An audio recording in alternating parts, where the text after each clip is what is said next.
এখানে আরও একটি বিষয় অত্যন্ত শক্তিশালী প্রভাবক যা খুনির কনফিডেন্স বহুগুণে বাড়িয়ে দিয়েছে, তা হচ্ছে আমাদের আইন এবং বিচার ব্যবস্থা।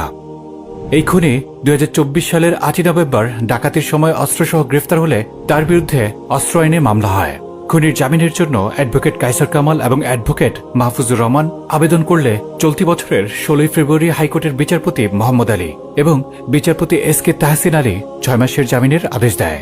And if that is not enough, খুনির জামিনের জন্য আবার আবেদন করলে আবার সে জামিনের আদেশ দেয়।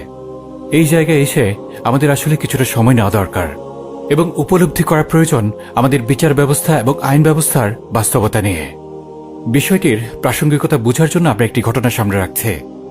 গত 24 অক্টোবর ইসকনের বিরুদ্ধে মিছিলে ডামি রাইফেল প্রদর্শন করার জন্য মুজাহিদুল ইসলাম নামের এক ব্যক্তিকে বাসা থেকে পুলিশ গ্রেফতার করে নিয়ে যায় এবং রাইফেলটি ডামি প্রমাণিত হওয়ার পরেও কোনো রাজনৈতিক দলের সাথে তার সম্পৃক্ততা না পাবার পরেও এখনও সেই ব্যক্তির জামিন হয়নি।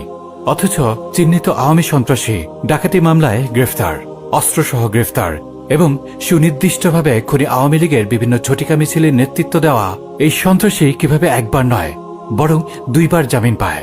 আমরা যতদিন এই বিষয়টি সুরাহা করতে না পারব ততদিন আমাদের অবস্থা তেমন কোনো পরিবর্তন আসবে না। আকাশ থেকে প্যারাশুট নিয়ে 1000 বার লাফ দিলেও এই বাস্তবতা পরিবর্তন হবে না।